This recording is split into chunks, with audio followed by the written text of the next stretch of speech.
Welcome to Sheena Power Talk. Of course, we are here in the UK on Dr. Charlene's set. Oh, what a time we are having. God is doing a supernatural thing. I know that you and your family are a part of it, but I still want you to get some more people. Run, go tell a friend to tell a friend that we are on. And guess what? I have a beautiful lady in the studio with me, along with Dr. Charlene today, and her name is Jenifer Whitney. She's going to talk to us on trauma. Not only that, we are going to share a little bit about the 10 elements of truth so you can get your own understanding. I think this is where you need your notepad, your pens, and your papers, whatever you use to collect information. Get that and invite someone to get it along with you. Stay tuned. We'll be right back. Sheena Power Talk. And we arise and I take over territory. We are break some curses lyrically. We are shake some kingdom literally. Now show Satan no sympathy. Young people make we grow spiritually. Stop war with the neighbor physically. Draw for the Holy Bible daily.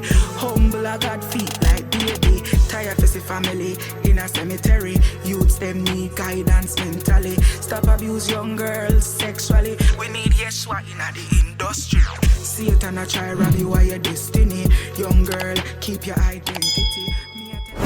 Welcome, ladies. How are you? Oh, I'm very well. It's such a pleasure to be here. Right, thank you so much. So, guys, you are used to myself along with Dr. Charlene Stewart, but we just want to welcome on board Jenifer Whitney. She says she doesn't have the singing voice, but we don't know that yet. So, Jenifer, what I want you to do is to look into the camera and give us 5 significant things about yourself. Okay, so there's 5 significant things. One of them is that, I've been trained as a traumatologist, and that's something that I really, really am passionate about and really want to have the opportunity to share my knowledge and my understanding with many other people as well, so that they can, particularly my community. So that's one of the things. The other thing is that, yes, I'm married.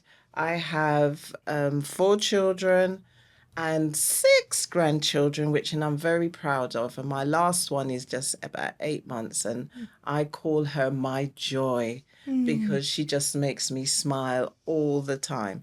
So I'm just really honored to that God's given me the opportunity to see the next generation. That's really a privilege. And the other thing is that I'm a proud Christian. I give thanks to God for who I am and where He's brought me from to where I am today. So I would say that that's another very significant thing in my life that I really take on board, and it's very serious to me. And have I done the 5 now? No. Scripture. No. We don't reach out yet. But I thank you for sharing your 5 significant things. And I thank God for joy that is giving you joy. Glory to God. Yeah. I also want to know your favorite scripture, verse of scripture, and what it means to you. Well, the one that has been really significant in recent times is be still and know that I am God. Yes. Because during the pandemic time, I went through a very traumatic experience. And as a result of that, all I kept hearing from God was to be still and know that I am God. And through that, I've come through the other side, and I see how God has had His hand and worked everything out. So I give thanks to God for that. Yeah. Thank you so much. Be still and Know that I am. So, guys, we want to acknowledge Dr. Charlene Stewart in the room. So I ask that you greet the audience and your guests. Okay, thank you all for watching and continue watching. Today we are going to talk about trauma. Jenifer Whitney is one of the person that I would use if somebody come to me for either for spiritual consultation or they are part of my school doing the 10 elements of truth. You hear me keep saying over and over that it's not everything is spiritual. It's not everything need olive oil and the pastor tray on the ground and dismiss your issue. Some things are psychological and some psychological issue are trauma. So today we have a specialist. This is what she's trained to do. And we are going to question her as to her training, why she do trauma, how she help her community and her client, and what is our distaste about how the church community deal with mental health, i.e. trauma. So this is where we are going to go. I hope you will learn something from this. And if you are suffering trauma right now, please don't spiritualize it. Don't say it's dopey. Don't say it's spirit. Don't say it's demon. Please get a consultation from a psychotherapist and find out what is wrong with you before you label it as trauma.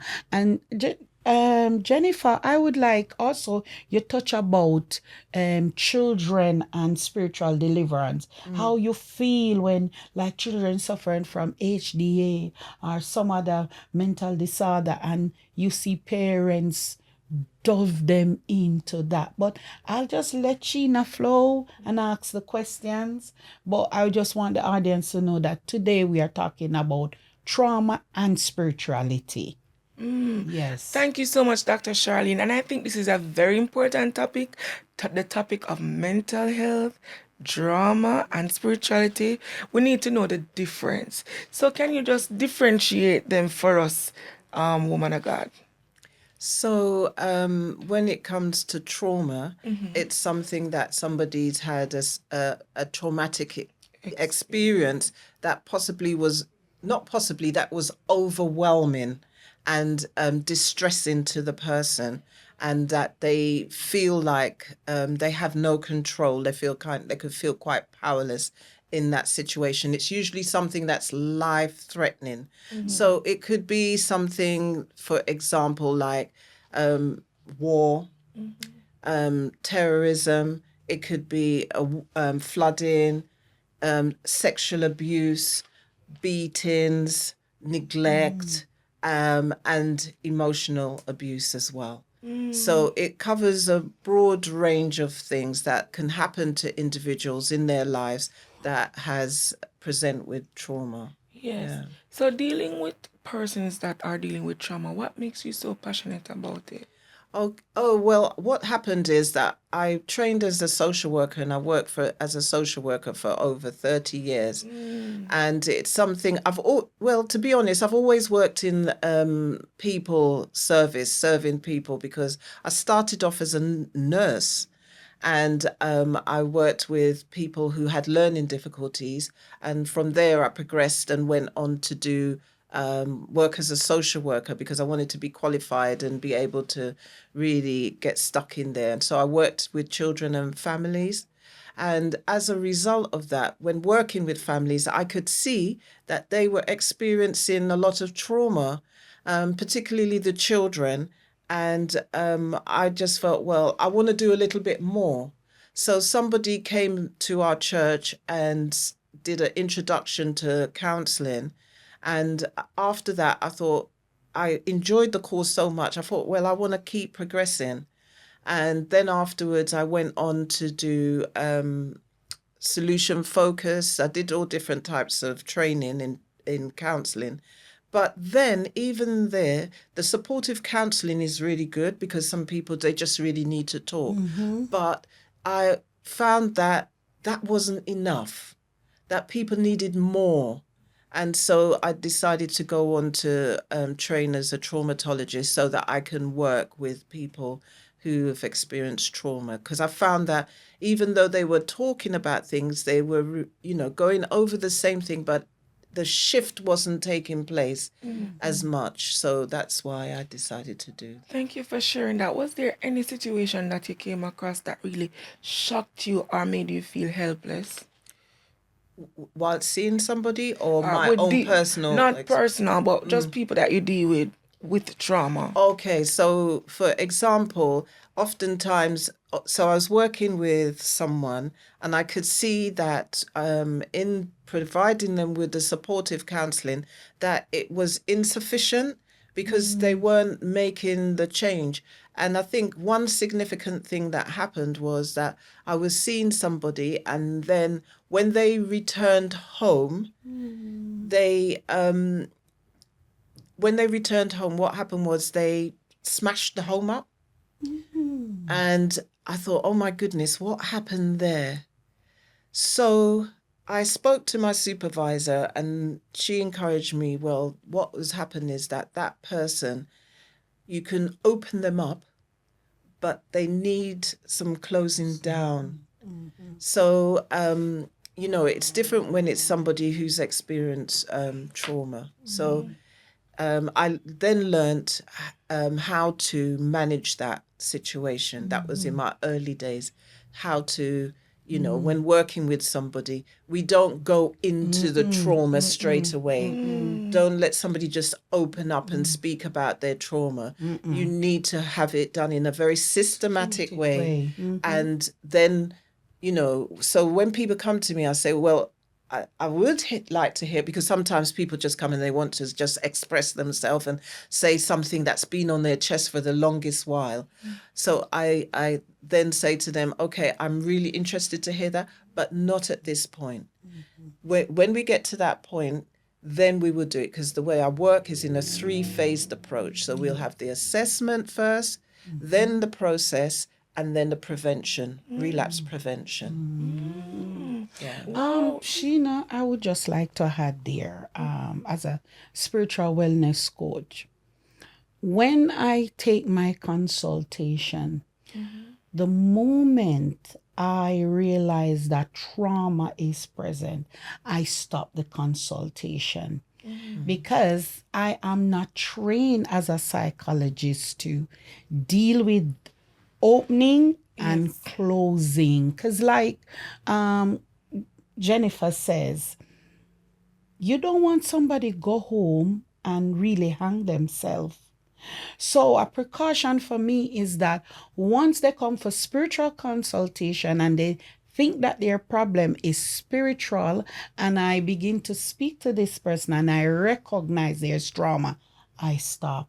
Yeah. And that's the safest thing to do. Yes, it is. It is, because like I just gave that example, because when you open the person up, all the memories come flooding through and they don't have any control over that. So then what tends to happen is that, like you said, we have a duty of care to them. Yes, you do. Yes. You have a duty of care. So to open up somebody and just leave them, that is just not taking good care of somebody. Thank you for bringing that up, Dr. Charlene. So, getting deliverance is a number of things. You go through a number of processes. Yes. And I realized she said it's systematic. Our trauma thing is like 3-phased. I heard that. We have to be so very careful about that. But what about trauma in children? How do you deal with trauma in children separate from how you deal with trauma in adults? Well, with children, it has a different approach, in that even though the child is my client, we need to work with the parents as well. So I don't work with the child in isolation. I work with the parent as well, because when you're working with children, the parents, they're going to be like my co-therapists. They're my co-therapists. Right. And we work with the parents, and I work to support the child, because you could imagine if the parents don't have an understanding of trauma and the impacts of trauma, what will happen is that they may respond in a way, not intentionally, but they may respond in a way that's not helpful to that child. Yes. So hence why I work with the parents as well. Okay. I want to give a little joke about that. Yeah. When I first approached Jenifer to work with me, she went on my website and she saw a book about children deliverance. Yes. And she came back and said, well, I don't think I can work with you because I'm totally against children being delivered. I Okay. said, but I'm totally against. I put that book on there for people to read that this is not so.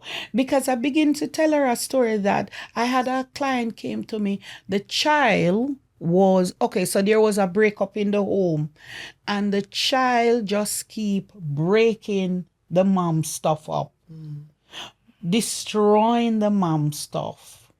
And she is convinced because the child make funny drawings on the wall and keep breaking up her stuff. She's convinced that the child has a demon. And I'm saying, no, the child is traumatized because of the break up. And she was there like saying to me, no, because she said she hear voices. I said to her, don't you hear voices? Don't your mind speak to you? Yeah. So how is that demonic? But she convinced I didn't know what I was talking about. Yeah. So how y'all worked it out? Well, we worked it out because I explained to her that no, I am so against people adding more trauma to children, taking them into deliverance, people shouting at them, throwing oil on them. That is something important to talk about. Yes. It's trauma. The poor child was hurting because there is a breakup and she's blaming the mom. So this is why the manifestation come. She breaking up everything belong to the mom. Yeah.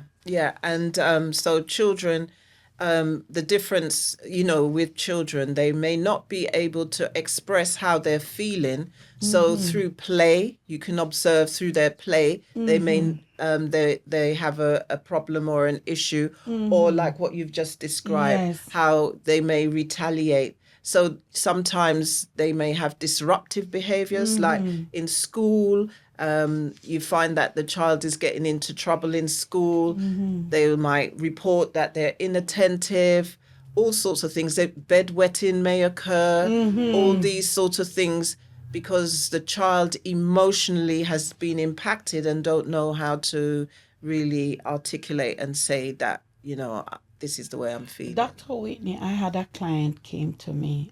She was my client first. And then she tell me, oh, the demon manifests on my child because they wet the bed. I said, hold on. The whole family just go experience trauma. This is how children, one of the way, because I remember when I was doing my nursing, my last piece of paper was on nocturnal incontinent, and I thoroughly looked at the reason why, the psychological reason behind bedwetting, and when trauma occur in the home, that's one of the first manifestation for children to start having wet bed, because something traumatic happens. So how is it spiritual? Exactly. And so sometimes what I've experienced is that people spiritualize certain behaviors and things that occur because they don't have an explanation. So this is what they use in order to explain this phenomenon that's happening, because they don't know.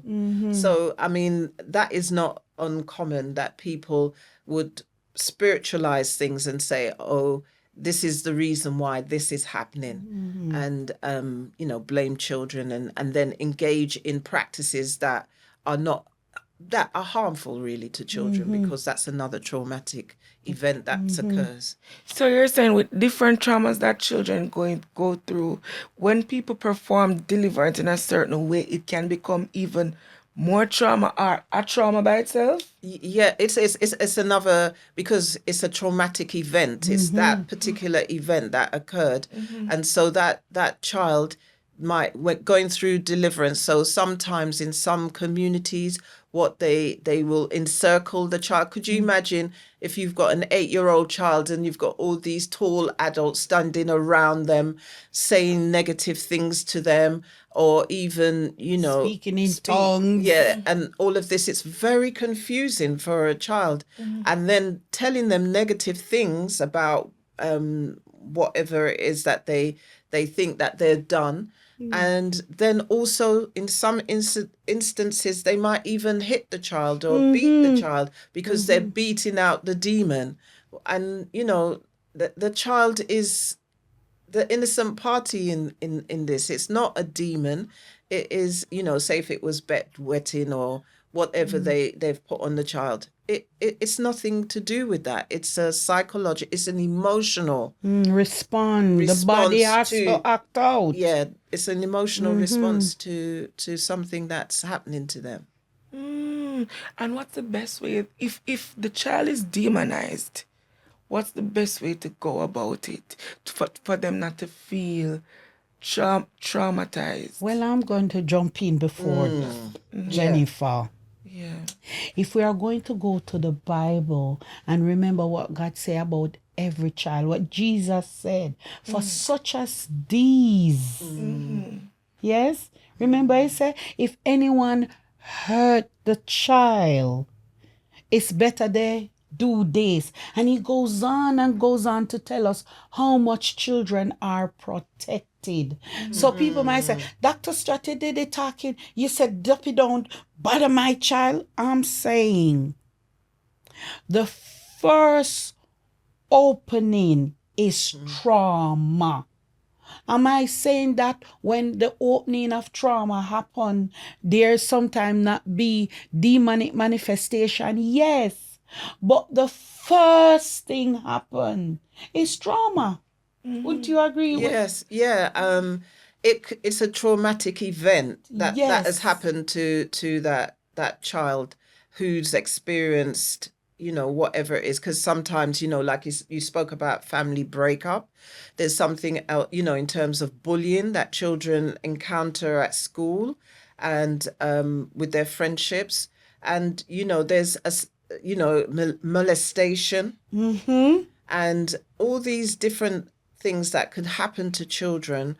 It has to come out in some way.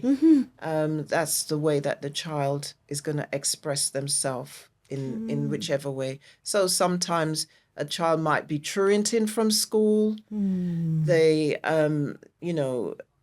rude to the teacher, stand up, or sometimes they could be in class and just daydreaming because they've dissociated in the lessons. So there's a number of things that could be signs of a child going through a difficult time. Okay, so I must ask you, if trauma is defined as an overwhelming experience that took place with someone and they react to it, can that feeling ever go away? Oh, yes, because those symptoms can be reduced significantly through the process that you take a child or an adult through.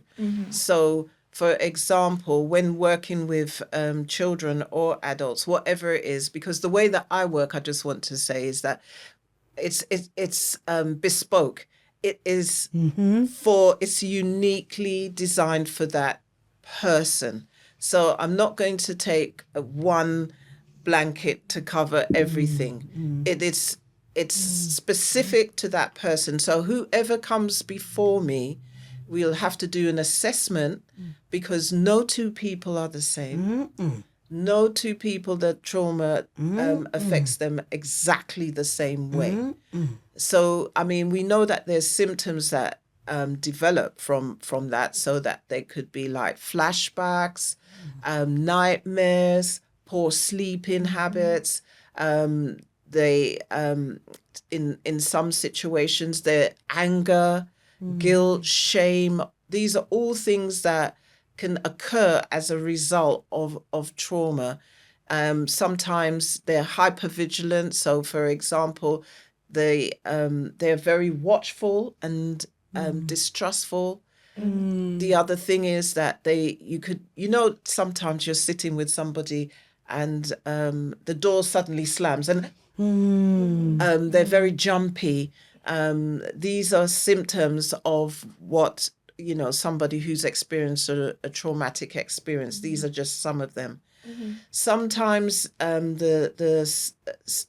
what can happen is that if they've had a series like when you've been beaten. I mean, in our community, we joke about it, but this is actually a very serious thing. Beating our children and sometimes for the simplest of things. And that's usually, as an adult, our own frustrations that we're taking out on the children. So that is definitely a no-no.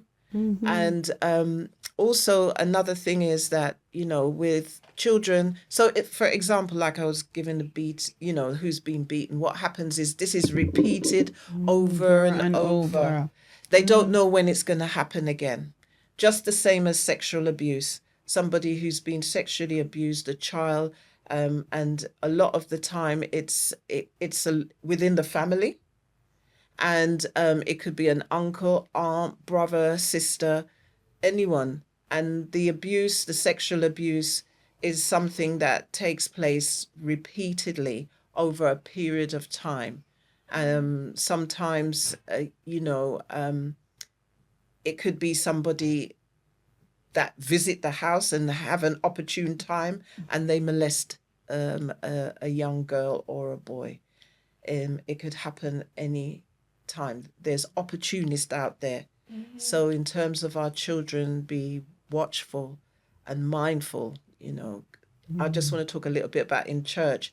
Don't even allow your children to go to the toilet on their own, because somebody who is an opportunist can just go in there and molest your children. So we need to really safeguard and look after our children in churches. I've got a thing about that, because I think you see that off the time. Just go to the toilet. Why are you sitting here? Just go. And you don't know, there's people in there that would take advantage of your children.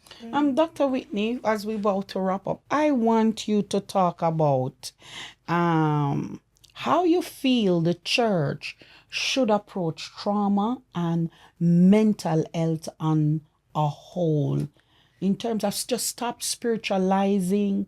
Do you think the church need to be regulated when it comes to spiritual deliverance? Do you think the government need to step in and do something about that? Being you probably would have sat with many clients who tell you about church abuse as it relates to spiritual deliverance. What would you say? Here's an opportunity. What would you say to the church, to the government? Okay. So first of all, I would say in the church, it would be prudent of them to make sure that they have a safeguarding lead. Somebody in the church that has a responsibility to help the officers in the church, like the governing body of the church, to become aware of legislation and how to safeguard.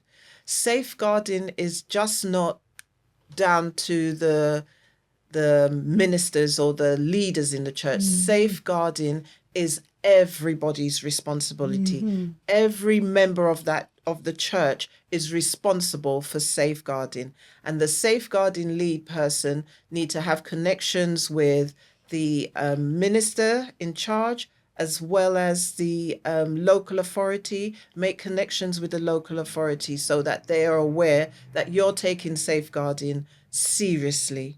And also with safeguarding, that every member of the leadership should go on a safeguarding training so they know how to safeguard children and families and elders. Let's not forget them as well. So it's really important. Having your pastoral team should be individuals who have also had the opportunity to go on the training and be able to know the difference as well in terms of all the different types of abuse that can occur, and be aware of a spiritual abuse, because that's another thing. People say, oh, just pray about it when you have a real somebody's depressed, and they keep praying more and more, and it seems like nothing's working, when depression is a condition. So if somebody's walking around with a broken leg, because that's visible, we are more attentive, make sure we pull the seat out for them, make sure that they're comfortable, get cushion, get their legs elevated. We do everything to make sure that that person's comfortable. But somebody who is depressed, it's almost like it's a hidden thing. So, people don't take as much notice, or they may notice but don't know what to do or how to help that person. But I often say to my clients, it's not you, it's a condition. And that is something that you can heal from.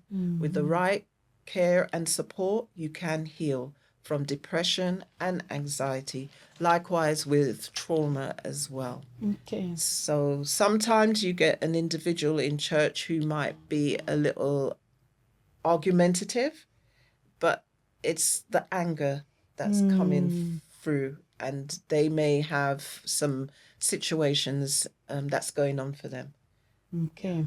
Like me, Jenifer, who suffer from bipolar, how do you feel about pastors who go up on the pulpit and say, don't take your medication, you are healed in the name of Jesus Christ? No. When we know bipolar is a what? A chemical imbalance? Yeah. I need that medication to balance, Yes. so I can do what I do and do it efficiently. Yeah. What do you think training again is Yeah. needed in the church? Because once again, is some dopey jump on me. It's not dopey. No. It's a chemical imbalance. Something never went right chemically in my brain. Yeah. That needs correcting, and medication help. How do you feel about that? Because that in itself creates trauma, and it is spiritual abuse. What happens with trauma? Somebody who's experiences trauma sometimes are depressed, as well as experience anxiety, and they comorbid. So when somebody says from the pulpit that throw away your tablets, you don't need them, you could do it on your own, just pray, and we'll get a prayer teams to you straight away to help you to pray about that. No, because that in itself is not of a duty of care to that person. That's an abuse, because you need your medication. I want to encourage you, if you need to take your medication, take your medication.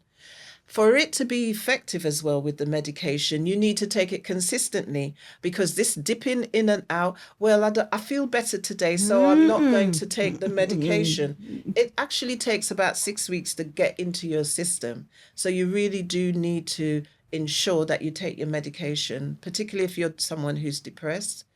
And also, if after you've said you feel, oh, I feel so much better now, I don't really need to take it, and then you get a nosedive because you're not taking your medication. It's there to help you. And so I'd encourage you to take your medication. When it's time to come off, that's why you have your GP.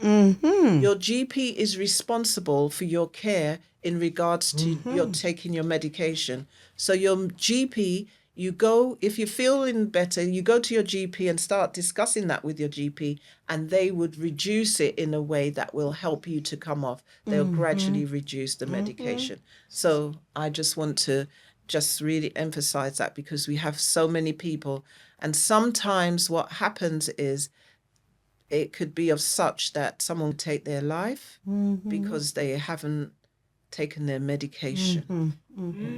So what about people that don't know they're having this chemical imbalance? What are some of the symptoms that they look for? So sometimes somebody who is experiencing, like, for example, depression, you'll see that they're lacking motivation. The things that they did before they don't enjoy anymore. So say if they were somebody that enjoyed going and playing sports, they don't want to be involved in that. The activities that they did before, they don't want to. You'll find that they want to isolate themselves from individuals, social gatherings, things that they once enjoyed, they don't want to do it anymore. And these are some of the symptoms that that can occur. These are just a few of those things that I Just to can name a few. Yeah. Does it have an age group? Oh no, depression can occur at any time. And for children, they may not be as engaged as they once were, or they may they don't want to be with their friends as they like. Similar sort of things you might notice in their play. The bedwetting, that's another thing. Sleep disturbance is another thing with depression, finding it difficult. It could either be sleeping too much To escape. Yes, exactly. Yeah. Or sleeping too little. It could be also in terms of dietary, eating too much because they, that's a way of soothing this pain. They'll eat too much or they'll eat too little. So, these are some of the things. Sometimes you could experience in your body, it could impact your body. So, constipation, diarrhea, all these sort of things. So if persons find that they're going through these things more than often, depressed more than often, eating irregularly, just don't love what they used to do anymore, who should they go to check? They first should go to their GP, because their GP, like I said, is the gatekeeper. They are the persons that will be able to signpost and they will be able to diagnose and see what the problem is. The other thing is that I want to mention about depression, because it's a bit of a creeper. It creeps up, and you yourself may not notice that something, but your loved ones may notice a difference in you. So it just creeps up on you. So I just wanted to mention that as well. Yeah, thank you for sharing that. It creeps yeah. up. So we're coming down, but I want to know how the trauma is coupled with the 10 elements of truth. Okay, so the 10 element of truth is made up of the psychological and the spiritual. Because most time people come and want to do spiritual warfare, want to learn about spiritual warfare, feel like they have a demon on them, feel like they need spiritual deliverance, and their whole world is falling apart. And sometimes their problem is avoidance. They don't want to face what has happened. And it's easier to say their lack of sleep, are not able to dream, is due to a demonic activity or attack. Sometimes they are victims and they play the victim role.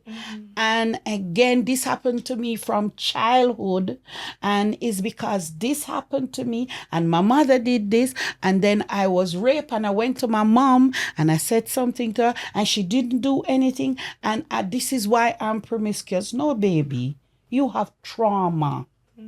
So the first part of the 10 elements of truth is where I look at you, the individual, your life truth, what really happens to you. So before I teach you anything about angels and demons, I have to know what happened to you. So here is where these students come in and they have trauma.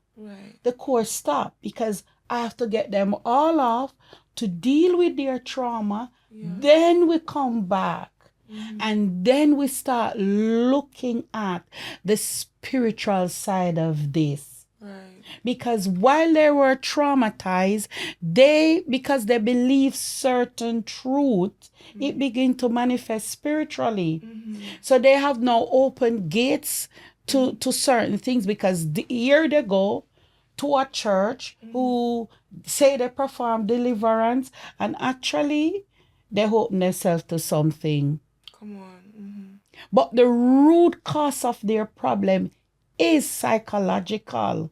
That is just primary because they went somewhere and they say, oh, I have a demon. I need deliverance. I have a evil family altar. This is happening to me. But the first thing is the trauma. So the first part of the 10 elements of truth is looking at your psychological health. There are students who comes when I really realize it's not trauma, but a full-blown mental disorder that I said, no, you need to go back to your general practitioner to get help. This what you're going through is not spiritual. You have a medical, psychological issue that needs to look after. So this is how Jenifer come in the picture. So I work with a traumatologist and I also work with a psychotherapist because while there is trauma that need dealt, there are talking issue that needs to look at CBT and other approaches that a psychotherapist can help my student with. When they fully get better now or fully understand the difference between spiritual and psychological, then I said, okay, come back. Let's continue with your studies. Yeah. I'm really, I want to say that I'm encouraged by that because like we've discussed earlier on about how things are spiritualized and what is going on is like a psychological issue.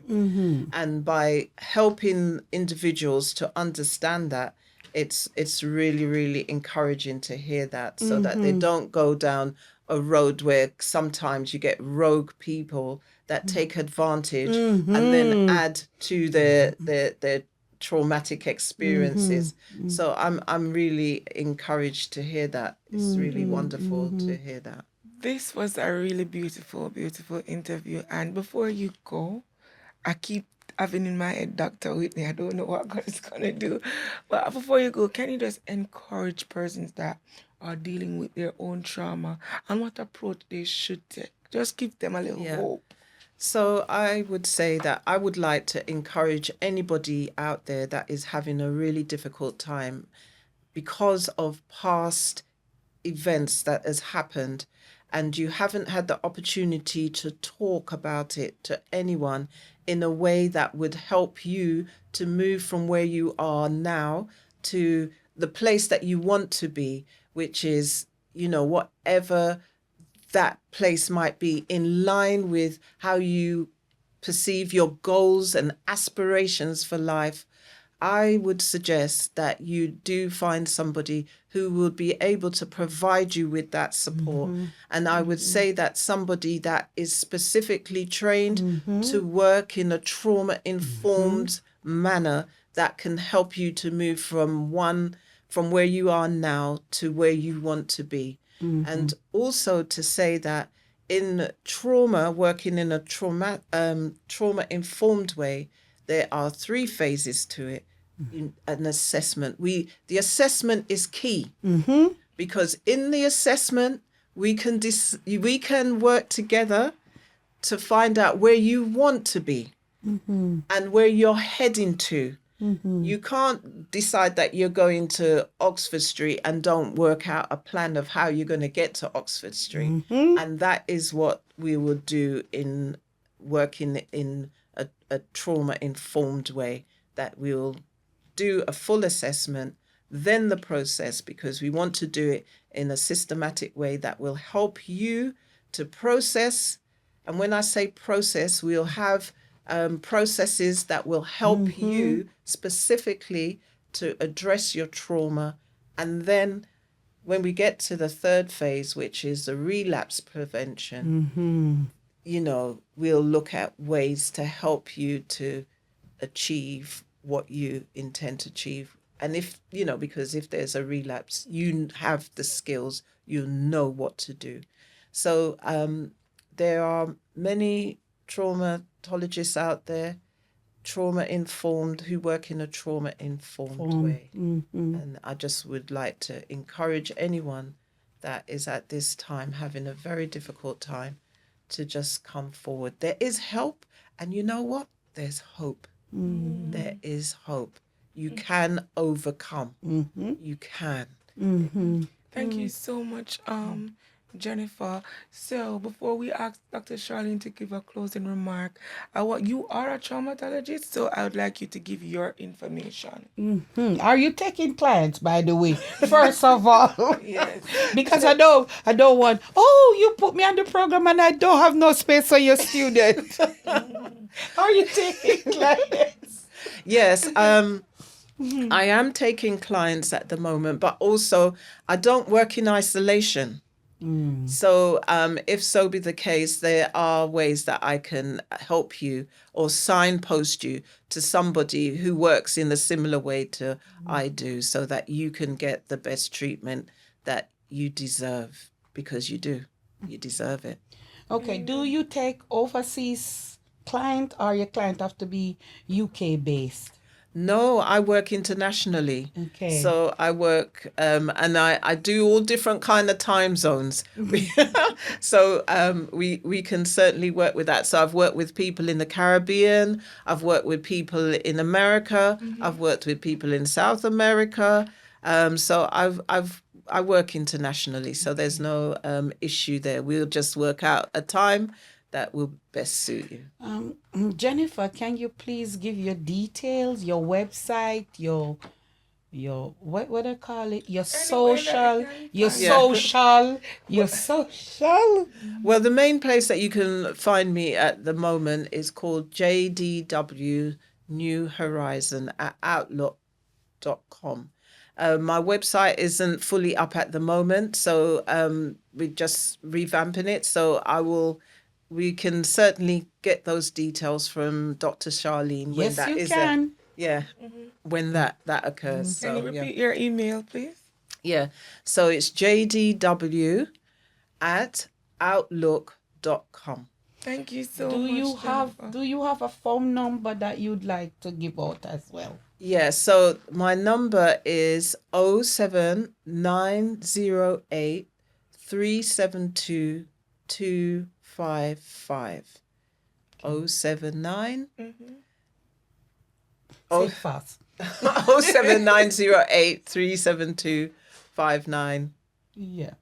And bit Sheena you will might have to look it make up a bit. sure that all of that is in the link. You can click on it, and as you know, you can ask question on Sheena's chat, whether on YouTube, Facebook, or TikTok, and she will respond with Dr. Whitney's number if you don't get it, and Dr. Whitney's email address. And if you really want to get in touch with her, get in touch with me at gideon300ministry.org, and I will certainly pass on her information to you. Jenifer, I want to thank you so much, really. You heard her say Dr. Whitney. So That's coming. I really want to thank you for taking the time out. I know how busy your schedule is, just to come here and chat with me and Sheena Power Talk. I know this is going to go out there and bless a lot of people. And I want to say thank you very much for this opportunity to come here on this show, because it's been really a privilege and an honor to be here. So thank you. Thank you for inviting me. Thank you. So guys, this will be all, and this was just such a good topic that we needed the knowledge on. So I hope you write down stuff and just check yourself, the self-introspection, and check the people around you, check if they are okay. Yes. Yeah. Because one thing before we go, people don't talk about mental health, especially in our community. Definitely. I mean, it's a real issue, because people don't want to talk about it. Because anyway, I don't know, but you probably have experienced it. You've probably experienced. I don't want you to tell people my business. Right, right. Yeah, we grew up with that. So, Yeah. and that stuck. And so people don't want to, they're suffering in silence and don't say anything about what's troubling them because we've been told and inducted and, it's been knocked in our head. Don't tell people my business or don't tell people your business. I like to when they come to me and say, I know you don't know what you're talking about. You don't have a clue. What you mean is mental health. But it is mental health. It is. Knowledge. We need to increase in knowledge. Yeah. And we sometimes it don't just come. You have to seek it out.